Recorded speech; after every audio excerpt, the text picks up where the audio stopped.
birthday. After his son was seriously injured in an automobile accident, he decided not to run in this year's election, devoting his time instead to a book. The result is Earth in the Balance, Ecology and the Human Spirit, and I'm pleased, especially pleased, to have Senator Gore back. This is Mongolian Mindset, and today we're going to be typing Al Gore. He's been in the suggestions for the celebrities in our Discord. If you want to have a celebrity type, you're going to have to join the Discord and get to level 15, and then you can suggest a celebrity. Guys, we'll be using Linda Barron's interaction styles and temperament combined with cognitive functions.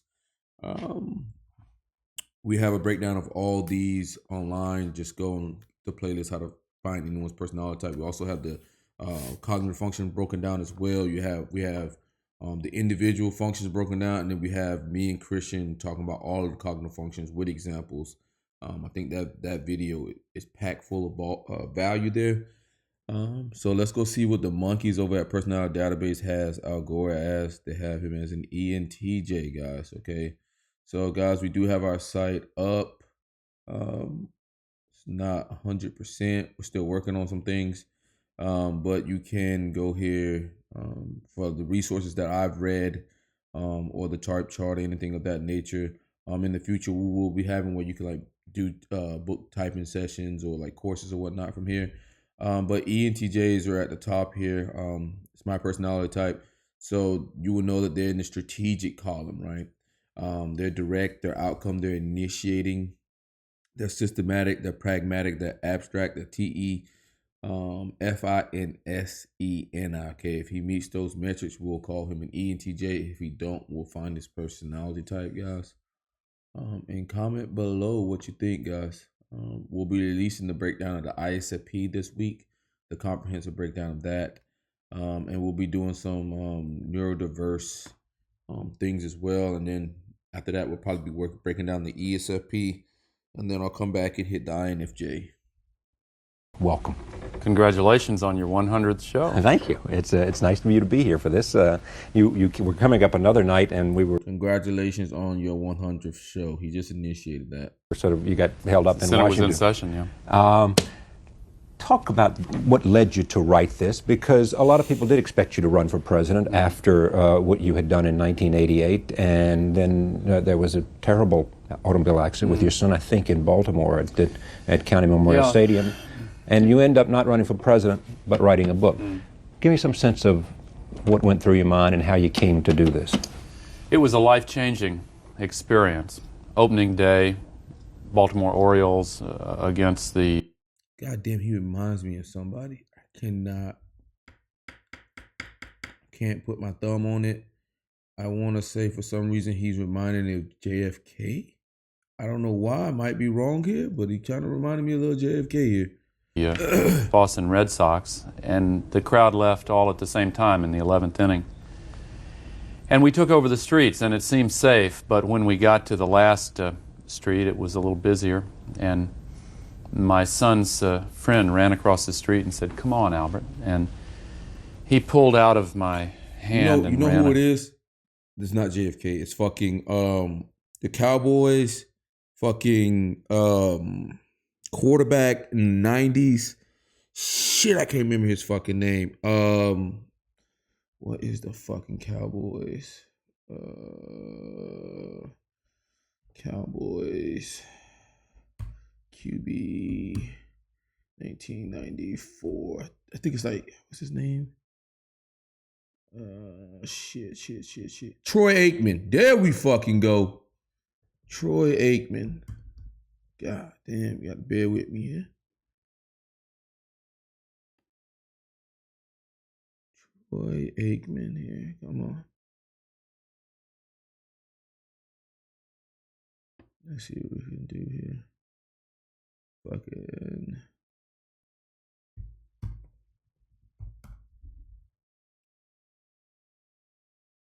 Fucking knew it. Look at that. Kind of similar to Troy Aikman. We might be getting two birds with one stone here. Cross just as a car came zooming through an opening in the crowd and hit him very badly. Knocked him about 30 feet through the air. Tipper and I were just stunned, and he landed on the pavement and scraped another 30 feet. And I ran, and when I got to him, he had no breath and no pulse, and his eyes were vacant, and he was clinically dead. And I knelt in the gutter there by him and prayed. And to make a long story short, which has a happy ending, he's made a full recovery, and it's been a great blessing for us. People reached out to us. Just jump to the outcome there, okay? You see, he didn't want to go too much on that. He said just jump to the outcome. He's coming off direct, okay? Thousands of whom we'd never even met held us in their prayers and gave us emotional support, and those who had suffered the most seemed to have the most to offer. But in any event, after a few weeks by his hospital bed, we just canceled everything and just stayed right there. It was a touch and go thing for quite a while. I changed my priorities about a lot of things, Charlie, and the issues that I changed my priorities. That's FI, right? Because what's important to you, guy, at this point, I changed my priority. FI changed. I had been involved in prior to that time began to take on a different motherfucker look like Troy Aikman. Complexion also. I had already traveled to the front lines of this global ecological crisis, as I write about in the book. You've been to the Amazon, you've been to Antarctica, we have talked about the North Pole, and in any event, I've been here, I've been there. I mean, you could say it's SI, but who cares? We'll keep going. I began to see the patterns in my life and those around me that... Ooh, patterns. Okay, we'll hit them for abstract there. I see the patterns. Contributed to the crisis. And I began to think about it in a different way. Were you planning to run for president before you went to that ball game? Did you think probably you would? Because you were certainly on everybody's list, the great mentioners list, as Howard Baker used to say. Yeah, I was headed in that direction. But the healing process that began in those terrible moments has been an absorbing process for our whole family. And it has been a process that is inconsistent with me ripping myself out of their lives and his life and just going off full time to campaign. How did it change you, other than, I want to get to the book, and how did it change you, though? I mean, what did it do to you as you watched and grew a part of this healing process of your son, in terms of how you viewed life, in terms of how you viewed the moment, in terms of what became important and what not so important? Well, I think there comes a time in most of our lives when you question the, even though you know it all intellectually, emotionally there comes a time when you question the assumption that your life is on a 45-degree angle in perpetuity, and you begin to perceive an arc. And I think that a lot of the changes that... I'm going to hit him for direct, guys. I'm going to hit him for direct. He is direct. There's no... if ands or but about that. This guy is direct. So with that being said, he is direct. And with that being said, that would knock off the ESFJ, ESFP, ENTP, ENFP, and the ISFJ, ISFP, INTP, and INFP, because those are informative types, guys. He's direct, seems very controlled here. Are just a natural part of that stage of life, can be kind of triggered by a really shattering crisis of that kind. In my family, we really became a lot closer. We thought differently about the amount of time that we spend with each other, how we spend the time. It really changed my way of thinking. Did you ever think about leaving the Senate? Was there a moment in which you said, I think I'll just quit politics and do something else? No, I don't think... Well, I think I began to relate to the job in a different way. And I began to set different priorities in the way I spend my time, in the issues that I Priorities again, so we got FI. Work on, the way I go through the day. And it's been a very healthy, healing experience for our whole family. This is not a new subject to you. You and I have talked about it before. You campaigned on this issue, although it was not an issue that resonated with the public when you were running for office in 1988, when you were running for president. And there were people who said, Al doesn't get it. This is not a resonating issue. You can't get up close to it, right? Yeah, that's right. It hasn't been on the approved list of presidential issues, but it's the central crisis of our time. Approved list here, TE list. Okay. Some interesting stuff. This is a piece you wrote, which I just thought was extraordinary. This is what you were talking about in ecological crystalline. You said the Earth's forests are being destroyed at the rate of one football field's worth every second, one of Tennessee's worth every year. An enormous hole is opening in the ozone layer, reducing the Earth's ability to protect life from deadly ultraviolet radiation. Living species die at such an unprecedented rate that more than half may disappear within our lifetimes. Chemical waste is growing volumes, seeping downward to poison. That's all outcomes there, man. That's all outcomes, and that's TE, man. That's TE, and that's outcome. Okay, it's looking like this guy's down to ESTJ and ENTJ, really.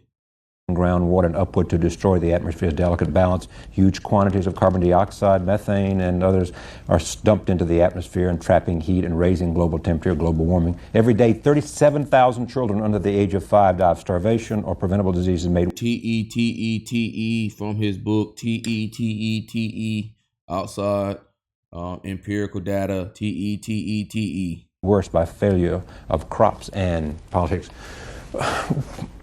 So what should we do, I guess? I mean, you have ticked off from global warming to the ozone depletion to the rainforest and a whole series of things. They're all symptoms. Put it together for us. All of these crises, from global warming to ozone depletion and the others you mentioned, are all symptoms of a deeper underlying crisis. It's fundamentally a spiritual crisis, but it involves a collision between our civilization and the ecological system of the Earth. We don't make the connection, you know. Talking about the system here. Okay. A drunk driver, an alcoholic who has a whole series of drunk driving accidents, will try to explain each one of them away as an isolated misfortune when actually they're connected. These ecological crises that are occurring with growing frequency are connected. It's hard for us to realize it, partly because it's never happened before. That sounds like NE, man. It sounds like NE connections, like a web, things being connected like a web here. That sounds NE.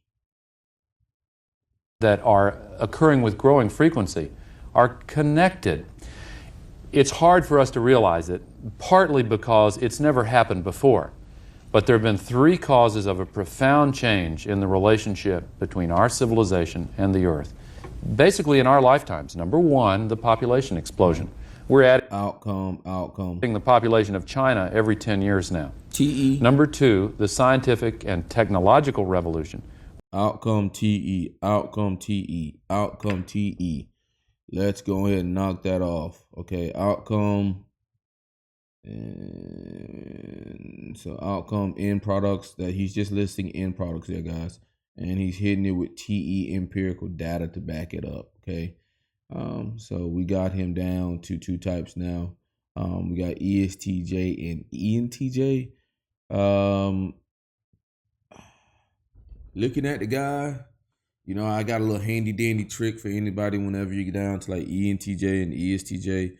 Generally speaking, ENTJs will try to overinflate themselves on power, right?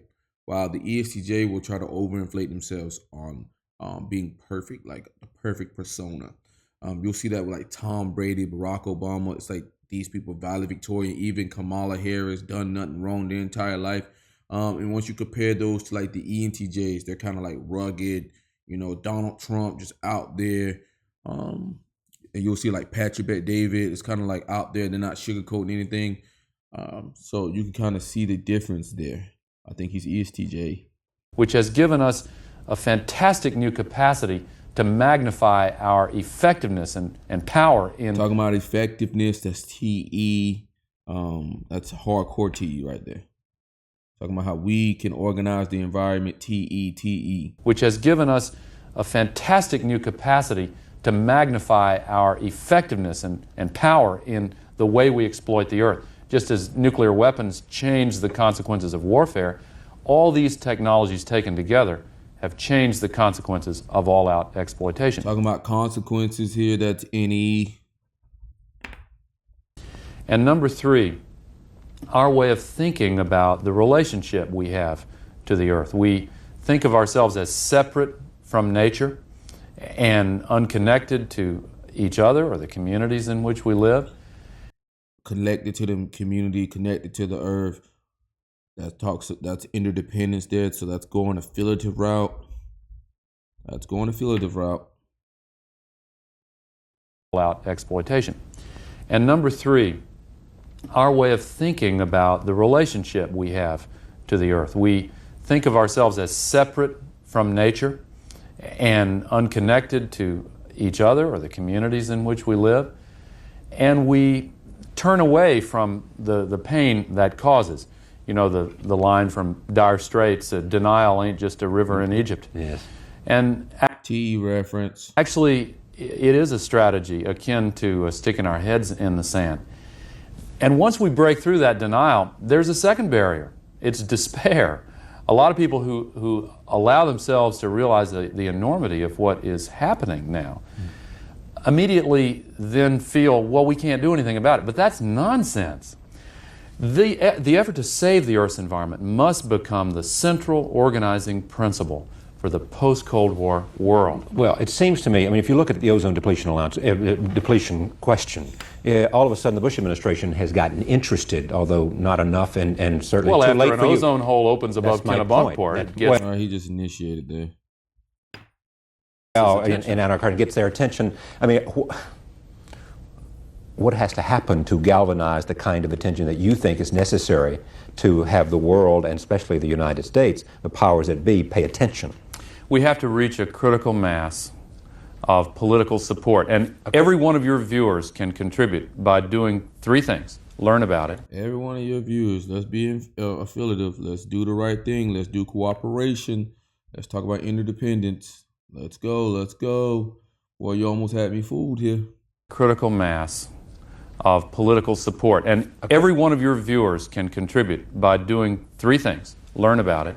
Learn enough about it so the cynics can't knock you off balance. And they'll try to. There's a ferocious resistance to realizing what this issue is all about. Learn about it. Who are the cynics? I mean, are you talking about people in industry? Who are the cynics that don't want to recognize this? I've just spent the day at the United Nations at these negotiations on a whole series of important questions. The lineup is 139 countries on one side, the United States on the other side. On several important questions, yes, alone. Should we have goals and timetables the way we did with CFCs? Everybody else says yes. The United States says no. And why is that? Is that because the powers that be in the Bush administration don't agree that we ought to have timetables because it goes contra to their political interest, or what? Some industries that don't want to make the transition have a backdoor Talking about what they want there, that's into the White House and a lot of influence. Some right-wing members of his electoral coalition sincerely believe this whole thing is just trumped up as an excuse to expand the power of government.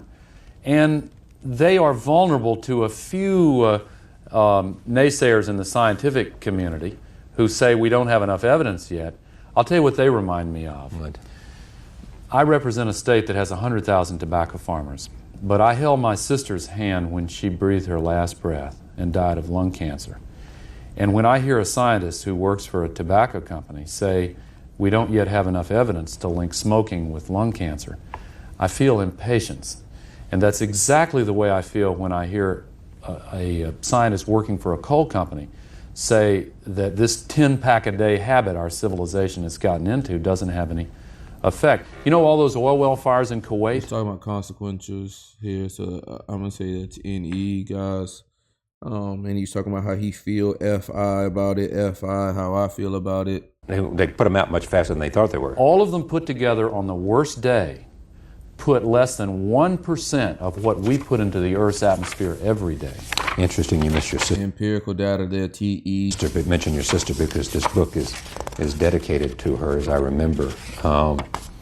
wherever the better. To my sister, Nancy LaFawn Gore Unger, January 23, 1958, July 11, 1984.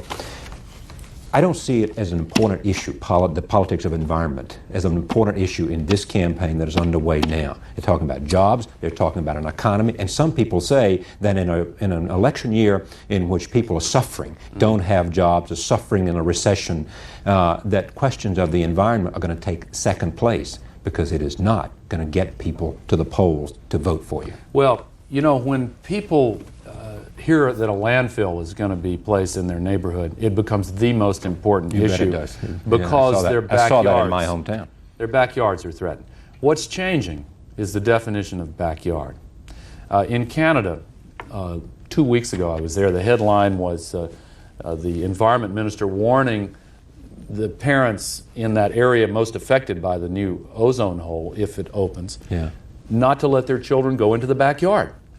And when people make a connection emotionally, not just intellectually, to the devastation of the global environment and their backyards, then you'll see that intensity brought to these issues. But there's one other point. You go into any classroom in America today, in the United States, and you'll find this is already the important issue. But an interesting thing, though, is whether by the time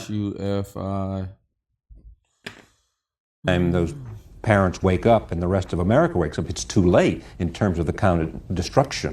It's not too late. We can solve this problem. It's within our capacity, but we have to decide to do it. Learn about it, use the power of the pocketbook, use the power of the ballot box. Change the kind of fuels we use. Sure. You buy those new light bulbs, just to use one example. They cost a little more, but they last 10 times as long and use 1/10 the pollution. This book has gotten good reviews. TE, let's do the right thing. Pollution, guys, affiliative. Yeah, man, he's ESTJ. He's ESTJ. And Troy Aikman, you're fucking ESTJ too. Earth and the Balance, Ecology and the Human Spirit. I want to talk a little politics, okay? Sure. All right. You're a Southerner. You ran for president. Governor Clinton now swings south to Super Tuesday. Can he do it? Is it within his reach, you think? Is the nomination his to lose now? I don't know. You don't know? My crystal, no, I don't know. I think that in politics, you read the polls, you talk to the politicians. Some things are literally unpredictable. What could happen to derail the Clinton? See, like an NI user there would like to predict there, right?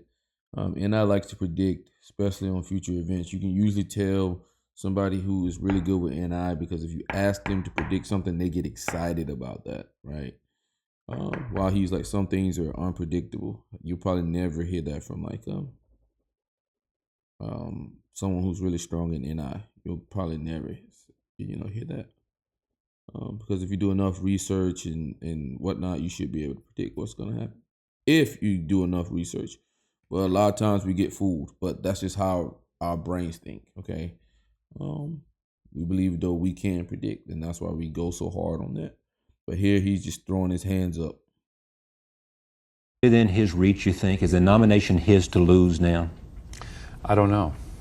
You don't know? My crystal, no, I don't know. I think that in politics, you read the polls, you talk to the politicians. Some things are literally unpredictable.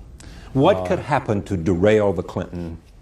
Paul Tsongas, I guess, doing what he did in New Hampshire, I guess, is one example. I think that the voters are the ones who are going to decide, and I just think, obviously, like a politician. Come on. Well, you're savvy about these things, and you talk to politicians, and you know what's going on. You're in the Senate there, and everybody there is a senator, and they live and breathe politics, and they know what's happening in their home state. Tell me what I they're haven't saying. decided who I'm going to vote for yet in the Tennessee primary. You don't know. I really don't know. What are you waiting for? I'm going to wait for some more debates and watch the candidates. Are you really? You Sure, don't know I'm what gonna these wait men for the- stand for. You don't know what they're made out of. You don't know. Do you? Yeah, I think I do. I really do. Have you decided who you're going to vote for? Yes, I have. Oh, he ain't got no NI, guys. Catch that shit. Well, I'm clipping that shit. You fuck. Ones who are going to decide, and I just think, You're sounding obviously, like a politician. Come on. Well, you're I haven't savvy decided- about these things, and you talk to politicians, and you know what's going on. You're in the Senate there, and everybody there is a senator, and they live and breathe politics, and they know what's happening in their home state. Tell me what I they're haven't saying. decided who I'm going to vote for yet in the Tennessee primary. You don't know. I and really so don't know. what are you waiting for? I'm going to wait for some more debates and watch the candidates. Are you really? You Sure, don't know I'm what gonna these wait men for the- stand for. You don't know what they're made out of. You don't know. Do you? Yeah, I think I do. I really do. Have you You decided? don't know, you don't know, you don't know, you don't know, you don't know, you don't know. NI, you don't NI, you don't NI, you don't NI. Decided who you're going to vote Yes, for? I have. Who are you going to vote Well, for? how do you know I'm Democrat or Republican? Independent. You look No, like I a Pat do. Buchanan man to me, Charlie. Oh, no, you know better. Although I'd like to get him on this broadcast. He's got some interesting things Well, you I'd better like not to hear say from. publicly you're not going to vote for him then. I didn't say I wasn't going to vote for him. I actually won't have a chance to vote. You're going to vote in the Democratic primary, aren't you? I'm an independent. All right, now listen. But you got to choose which primary, Charlie. Listen, this is your 100th show. Let me you talk can, about, no. You can Come, stop tell this. us. I want to talk about you and what's going on. Tell me Trying to get Charlie canceled. what you think is happening. I mean, does Tsongas have a chance in the South? Yeah, I is think his so. message I think one he that does. Southerners will be receptive to? I think he does have a chance in the South. I think that Bill Clinton is the front runner in the Super Tuesday primaries. But I think the voters are taking a careful look at all these candidates. I wouldn't write any of the others out at this point. We don't know what's going to happen in South Dakota. We don't know what's going to happen in Maryland. We and saw Georgia. a surprise in Maine already. Yeah. You know, I mean, Governor Brown, big Like, surprise. that's the thing about NI. Like, we may be fucking wrong, but we will fucking guess. Like, we get excited about that shit. Even like the any DOMs or whatnot will generally, try to give you their best prediction on something. So he's just like, no, you gotta see, man, fuck that, For Senator Tsongas. I think that all five of them deserve a lot more credit than some people are You giving think them. there's some friends of yours in the Senate? We understand the reason you didn't run, Yeah. but you think that Senator Bradley and Governor Cuomo, I think, already has expressed his disappointment in not being in the race. Do you think that there are some guys sitting in the Senate, maybe Sam Nunn and maybe Bill Bradley and maybe some others who are saying, boy, I said no when before I thought it was going to be like this. I didn't realize that Bush would slide. I didn't realize it would be so open. I didn't realize that this might be the Democrats' year to break through. I don't know. Back in August when I announced my decision, I predicted this. You sure did. I remember. And some people didn't believe it, but I thought it was easy to predict. He wasn't paying any attention to the domestic issues that most people were concerned about, and Okay, he didn't got some predictive power here, guys. feel the connection to the economic pain that was out there, and he wasn't doing anything about it. Maybe there are some people who have regrets. I don't know. I have, even if I never have another chance to run, I will never have second thoughts about my decision this time. But everybody understands your decision. But if I do have a chance, I will run. I got a couple of questions about the book. One I wrote down. You said that if you about writing this book, you would have taken a deeper breath. What did you mean by that? When I came to the task of writing it, Right. what I meant was that I worked for 7 years as a daily journalist. Right. And As a reporter for the Nashville Banner or something? Nashville, Tennessean. Tennessean. And I thought before I got into this that writing a book was more like writing daily stories than it really is. It's a different breed of cat altogether. Yeah, but you've also said if you weren't a politician, you'd be a writer. Yeah, I've still got printer's ink in my veins, and that's one reason why this was so satisfying to write. Yeah. Earth and the Balance, Ecology and the Human Spirit. He also talks about dysfunction between what industry is doing and what nature, and that maybe they're at odds, and we got to recognize that and come to some grips of the balance, because what is in balance is the Earth and its future. Senator Al Gore, thank you. Thank you, Charlie. Pleasure. We continue Gloria Steinem in just a moment. All righty. We start with Senator Al Gore. Let's check one more interview just for the shits and giggles. Let's watch maybe 3 minutes of Al Gore at an older age.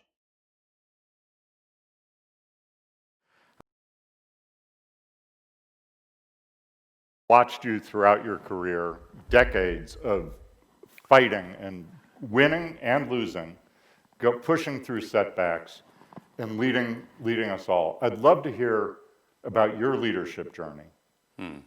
And any lessons you have for all these social innovators out there in the world who are going to face setbacks like you've faced, and how do you keep pushing on to change the world the way you have? Well, thank you, Don. And before I answer your question, let me say congratulations to the Skull World Forum on 20 years of Let me initiate. changing the world in a remarkable way. This is a wonderful gathering, and I want to thank Jeff Skoll for setting it all in motion. I don't know quite how to answer that question except to say that I learned at an earlier stage in my life to realize that when you have some kind of setback or some kind of problem that really just seems overwhelming, it's healing to remember that when you walk down the street, you're walking past people who are carrying incredibly heavy burdens. And there are so many people, no matter what you're going through, there are so many people who've been going through so much worse. And they bear up and they just keep going. And so that kind of gives you a sense of perspective. And I had a teacher when I was young who said something that stayed with me all my life. He said, we all face the same choice in life over and over again.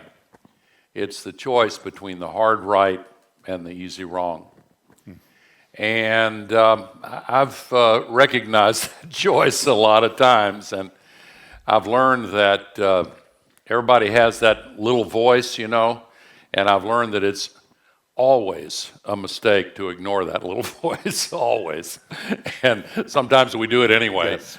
But anyway, you just, pick yourself up and keep going. It's the only thing I know to say. You know, I've watched you do this in the climate world, and I'm sure a few people here might want to hear your views on climate, so we'll get to that. But talk to me about how you've brought people together around this issue, because we can't solve it alone. So talk about both the need to collaborate to solve the climate issue and then where you see it all heading. Well, my most important collaboration was Jeff Skoll. I was Most important, FI. I started giving a Name drop, slideshow. First of all, I used Kodak slides, you know, and then I got advanced, and I got a system that had 3 projectors and a system. I did this, some SI there. and the slides would come in and out, and I thought, wow, I got it now. That's the cat's meow. Steve Jobs said, Al, you know, we got these things called computers, and Dropping Steve Jobs. so then I was able to evolve the slideshow more quickly and more effectively, but I was still showing it to 50 to 100 people at a time. And Jeff Skoll said, you know, you really ought to make a movie out of this. And as dumb as I was about the entertainment industry, at least, I thought that was a terrible idea. I really did. I'm not making this up. And I did not realize the kind of talent that Davis Guggenheim and the others who made the movie had. But Jeff made it possible to show it not to 100 people at a time, but to millions of people. And then I took all the profits that would otherwise go to me on that and put them into the Climate Reality Project and started training grassroots activists around the world. And Jeff has stayed with me all the way through that. And thank you, by the way, Don, for that as well. We're in the last day of a virtual training today, this evening, U.S. time. We've got 8,200 people going through an intensive 4-day training on how to quickly implement the provisions of the new climate legislation. Talking about systems here, legislation, TE. This is all TE, man. U.S., the Inflation Reduction Act, it's called, and the climate provisions of the Infrastructure Act. We'll have trainings in Ghana later this year and South Korea later this year. And so the good news on climate is that this legislation is remarkable. It may end up putting $1 trillion in the U.S. into climate And product action. Other nations, including the EU and Canada, are now taking up the challenge instead of just complaining, well, you may have violated this trade law or that trade law. They're saying, okay, we're going to match it. And so there's now emerging what I hope will be a race to the top. everybody coming together. By the way, Jeff Skoll just sent me an article that I had missed. Jeff Skoll sent me this TE. All right, guys, I'm done. He's ESTJ. And Troy Aikman, I got to get you on the channel eventually. So ESTJ here. what was very easy to see about him is he's very TE and outcome, right? Initiating is what an ESTJ is, right? Unfortunately, we did get some abstraction, but ESTJs are concrete. It's that any child sneaking up there. He's talking about connections like a web and stuff. That's NE, right? Because ENTPs and ENFPs see everything as connected to one thing, right? They're NE DOMs. They see everything is connected, right? The world is connected. It's like a web for them, right? ESTJs are systematic, so they look at things from like a system point of view. They're most likely to try to stabilize a situation. That's what they're really good at, is stabilizing a situation. They're affiliative, so they care about doing the right thing. They care about cooperation, right? It's big on cooperation. Like, how can we all bend together and help each other? Interdependence. He's direct, right? He's very specific, concise, and to the point. He's really controlling the conversation there. He's not really beating around the bush, informative or anything like that. He's outcomes. He's listing outcomes like it's nobody's business, right? And he's TEFI, he's talking about that TE empirical data. What's the most important thing on the list? Name dropping, all of that. And this was the sneaky part here, okay? SI versus NE, but SI-NE. So we're going to hit him for ESTJ. I'm going to hit him for a 1, right? Enneagram, W2. I'm going to go SO/SP.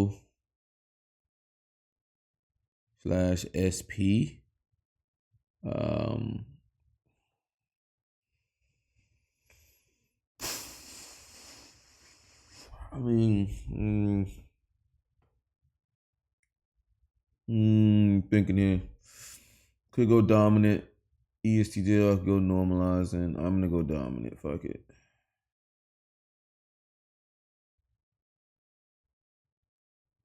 We're gonna go prodigy, right? He's doing good shit there. Prodigy, ESTJ. He's got some very well developed FI. You can see him blending his TE with FI, right? That's when you get at that more advanced level in your development, like based off what Dario Nardi says in the Magic Diamond. You bring up the other part of that Magic Diamond. See what, you start off the first half of your life with the TE, right? But then you use TE and you bring in the FI with it to change the world. And that's what he's really talking about now with the climate change, what he has been talking about, right? So bringing that all together. Prodigy, dominant, ESTJ, 1W2, SO/SP.